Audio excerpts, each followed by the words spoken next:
Hi, welcome to daily update. इस class में हम द हिंदू और इंडियन एक्सप्रेस के जितने भी one liner type current affairs रहते हैं उसे कवर करने की कोशिश करते हैं। आज है 7 जनवरी और आज हमारे क्लास में टोटल में 8 न्यूज है जिसे हम आज के क्लास में कवर करने वाले हैं। तो चलिए शुरू करते हैं हमारा आज का पहला न्यूज से। हमारा आज का पहला न्यूज है इलेक्शन कमीशन और ऑनगोइंग एसआईआर को लेकर। हम सभी को पता है अभी पैन इंडिया पर एसआईआर कंडक्ट किया जा रहा है। एसआईआर मतलब स्पेशल इंटेंसिव रिवीजन। ये कंडक्ट किया जा रहा है किसके द्वारा? इलेक्शन कमीशन ऑफ इंडिया के द्वारा। इसी एसआईआर के अंदर इलेक्शन कमीशन ऑफ इंडिया ने काफी सारे नाम इंक्लूड किए हैं और काफी सारे नाम डिलीट किए हैं। किस चीज से? इलेक्टोरल रोल से। इलेक्शन कमीशन ऑफ इंडिया का इसी पावर को लेकर सुप्रीम कोर्ट में चैलेंज किया गया है। उसी में इलेक्शन कमीशन ऑफ इंडिया ने बताया है, जो इलेक्शन कमीशन ऑफ इंडिया को इंडियन कॉन्स्टिट्यूशन और the citizenship amendment act citizenship act 1955 और फॉरेनर एक्ट 1946, ये तीन चीज पावर देती है इलेक्शन कमीशन ऑफ इंडिया को किसी भी पर्सन का सिटीजनशिप वेरीफाई करके उसको इलेक्टोरल रोल में उसका इंक्लूजन करना या फिर उनका नाम को इलेक्टोरल रोल से डिलीट करना।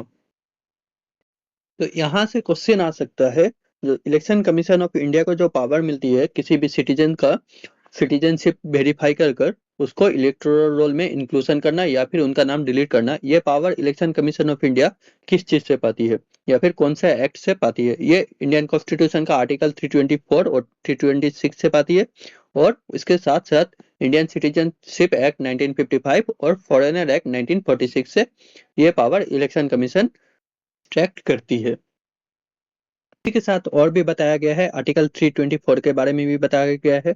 क्या बताया गया है? आर्टिकल 324 इलेक्शन कमीशन को पावर देती है इंडिया में जितने भी इलेक्शन होता है उनके बारे में सुपरिटेंडेंस करना, डायरेक्ट करना, कंट्रोल करना। इंडिया में जितने भी इलेक्शन होगा उसको कौन डायरेक्ट करेगा या फिर कंट्रोल करेगा या सुपरिटेंड करेगा? कौन? Election commission of India. ये आर्टिकल 324 में बताया गया है और उसके साथ बताया गया है आर्टिकल 326। इसके अंदर बताया गया है इंडिया में जितने भी लोकसभा इलेक्शन या फिर स्टेट असेंबली के इलेक्शन होगा वो इलेक्शन किस बेसिस पे होगा? वो एडल्ट फ्रेंचाइज के बेसिस पे होगा ये इलेक्शन। ये आर्टिकल 326 में बताया गया है। इसी के साथ सिटीजनशिप एक्ट के जो सेक्शन 9 है clause sub clause 2, citizenship act section 9 sub clause 2, इसके बारे में भी बताया गया है। इसी सेक्शन में बताया गया है कोई भी पर्सन अगर फॉरेन सिटीजनशिप एक्सेप्ट कर ले, मतलब इंडिया को छोड़कर कोई और देश का सिटीजनशिप एक्सेप्ट कर ले, तो उसका क्या होगा? खुद ब खुद इंडिया का सिटीजनशिप टर्मिनेट हो जाएगा। यही बताया गया है सिटीजनशिप एक्ट सेक्शन 9 के अंदर। और किसी भी पर्सन का जो सिटीजनशिप टर्मिनेशन का बात है, इसके ऊपर जो सेंट्रल गवर्नमेंट है उसका एक्सक्लूसिव जुरिडिक्शन है। मतलब इसके ऊपर पावर दिया गया है सिर्फ सेंट्रल गवर्नमेंट को। इसके ऊपर किसी भी तरह का लॉ बनाने का या फिर कोई भी डिसीजन लेने का पावर सिर्फ सेंट्रल गवर्नमेंट को ही दिया गया है। इसी के साथ आगे बढ़ते हैं हमारा आज का सेकंड न्यूज पे। हमारा आज का सेकंड न्यूज है वही एसआईआर 2.0 को लेकर। एसआईआर का फर्स्ट फेज हुआ था कहाँ पर? बिहार में, बिहार असेंबली इलेक्शन के पहले। उसके बाद जो एसआईआर का सेकंड फेज हुआ है वो पैन इंडिया पे हुआ है। तो उसी में बताया जा रहा है जो पूरा इंडिया में 13% क्या हुआ है? एसआईआर में डिलीटेशन किया गया है। मतलब टोटल में 6.56 करोड़ इलेक्टोर्स को क्या किया है? ड्राफ्ट रोल से इनका नाम डिलीट कर दिया गया है। और ये 6.56 करोड़ जो इलेक्टर्स है ये कितना? 9 स्टेट और 3 यूनियन टेरिटोरीज के अंदर बिलोंग करते हैं। मतलब 9 + 3 12 स्टेट और यूनियन टेरिटोरीज से ये 6.56 करोड़ इलेक्टर्स का नाम डिलीट किया गया है। यहाँ पर चार्ट में देख लेते हैं एक बार कौन सा स्टेट का कितना डिलीट हुआ है और सबसे ज्यादा कौन सा स्टेट का डिलीट हुआ है। सबसे ज्यादा जो डिलीट हुआ है वो है उत्तर प्रदेश का। पहले उत्तर प्रदेश में इलेक्टोरल थे इलेक्टोर्स थे कितना? 15.44 करोड़ और उसके बाद जो नया ड्राफ्ट निकला है उसमें है 12.55 crore, near about 2.89 crore delete हो गया है। और परसेंटेज वाइज अगर देखा जाए तो सबसे ज्यादा अंडमान और निकोबार का परसेंटेज में चेंज है। 20% के तरह 20.62% अंडमान में डिलीट किया गया है। और नंबर में देखा जाए तो नंबर में सबसे ज्यादा यूपी का डिलीट हुआ है। यूपी के बाद वेस्ट बंगाल, उसके बाद तमिलनाडु, मध्य प्रदेश, राजस्थान, गुजरात, केरला, चंडीगढ़, छत्तीसगढ़, गोवा, पुडुचेरी, अंडमान निकोबार और लक्षद्वीप। ये था चार्ट में दिया हुआ। आगे बढ़ते हैं नेक्स्ट न्यूज की तरफ। हमारा आज का नेक्स्ट न्यूज है क्लासिकल लैंग्वेज का लिटरेचर को लेकर। अच्छा, रिसेंटली क्या हुआ है, जो यूनियन एजुकेशन मिनिस्टर है धर्मेंद्र प्रधान, उसने क्या किया है, 55 बुक्स लॉन्च किया है। किस चीज पे? इंडिया का जो क्लासिकल लिटरेचर है उनके ऊपर। ये क्लासिकल लैंग्वेज का जो लिटरेचर रिलीज किया गया है वो कौन कौन से लैंग्वेज पे है देख लेते हैं। कन्नड़ा, ओडिया, तेलुगु, मलयालम एंड तमिल, और इसके साथ एक और साइन लैंग्वेज के सीरीज पे भी रिलीज किया गया है। और ये सीरीज तिरुक्कल तमिल पोएट का जो है तिरुक्कल सीरीज, इसी पे साइन लैंग्वेज रिलीज किया गया है। इसी 55 बुक्स में से जो 41 बुक्स निकाला गया है वो किसके द्वारा? Centre of excellence for classical language, जो किसके अंदर आती है? ये आती है central institute of Indian languages के अंदर। ये 41 बुक्स निकाला गया है centre of excellence for classical language के द्वारा। और 13 बुक और 10 साइन लैंग्वेज का बुक सीरीज तिरुक्कल, साइन लैंग्वेज का सीरीज का नाम तिरुक्कल, और इसके साथ 13 किताबें किसके द्वारा निकाला गया है? Central institute of classical Tamil के द्वारा। इसी में और भी देख लेते हैं कौन कौन से लैंग्वेज में कितने बुक निकाले गए हैं। जैसे कि मलयालम में 6 किताबें निकाले गए हैं, जो क्या है, जो संगम पीरियड के जितने भी किताबें हैं उनको ट्रांसलेशन करके निकाला गया है। कौन सा? पुराना नोरु, पथी त्रुपाथु और पथु पत्तू। और कुछ किताबें जो लेटर संगम पीरियड के थे, जैसे कि नन कतिगई, नारापट्टू और मुथुल्लईरम। ये 6 किताबें क्या किया गया है, ट्रांसलेट करके मलयालम में निकाला गया है। एक किताबें ट्रांसलेट किया गया है तेलुगु में, कौन सा? शिलाका पत्थिकरम। ये क्या है? ये 5 ग्रेट एपिक्स में से एक है। एक ओडिया का भी किताब को क्या किया गया है, निकाला गया है, कौन सा? चरियापदा और मादाला पंजी। इसी के साथ आगे बढ़ते हैं नेक्स्ट न्यूज पे। नेक्स्ट न्यूज है राजस्थान का एआई इम्पैक्ट समिट को लेकर। रिसेंटली क्या हुआ है, राजस्थान में एआई इम्पैक्ट समिट हुआ है। कब हुआ था? ये कल हुआ था। और इसको एड्रेस किया गया था किसके द्वारा? Union electronics and information technology minister Ashwini Vaishnaw के द्वारा। इसी में यूनियन मिनिस्टर के द्वारा बताया गया है क्या बनाया जाएगा, एक state of the art centre बनाया जाएगा, जो फोकस करेगी ई गवर्नेंस में आर्टिफिशियल इंटेलिजेंस का सही इस्तेमाल के लिए। और ये बनाया जाएगा कहाँ पर? ये बनाया जाएगा जयपुर में। इसी के साथ आगे बढ़ते हैं नेक्स्ट न्यूज पे। नेक्स्ट न्यूज है इसरो को लेकर। अच्छा, रिसेंटली एक इसरो का मिशन है आदित्य L1। ये क्या है? इसरो का सोलर मिशन है, मतलब सन पे या फिर सूरज पे इसरो का रॉकेट भेजने का मिशन है, जिसका नाम है आदित्य L1। ये आदित्य L1 मिशन लॉन्च किया गया था कब? सितंबर 2023 में। और ये L1 पॉइंट पे, सन का जो L1 पॉइंट पे ये रीच किया था या फिर पहुंच गया था जनवरी 2024 में। अभी क्या हुआ है, अभी इसरो ने फर्स्ट AO साइकिल ऑब्जर्वेशन के लिए प्रपोजल दिया है, और इसीलिए ये आदित्य L1 मिशन न्यूज में आ जाता है। इसी के साथ आगे बढ़ते हैं नेक्स्ट न्यूज पे। नेक्स्ट न्यूज है फाइनेंस मिनिस्ट्री को लेकर।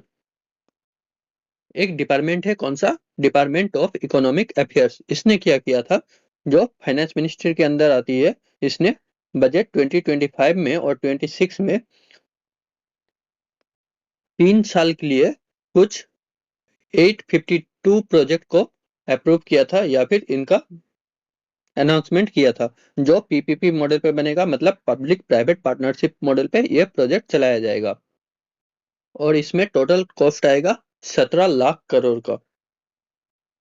इसमें से देख लेते हैं कौन सा मिनिस्ट्री को कितना प्रोजेक्ट मिल रहा है। 108 प्रोजेक्ट किसको, ministry of road and transport highways को। उसके बाद सेकंड पे है 46 प्रोजेक्ट किसको, मिनिस्ट्री ऑफ पावर को।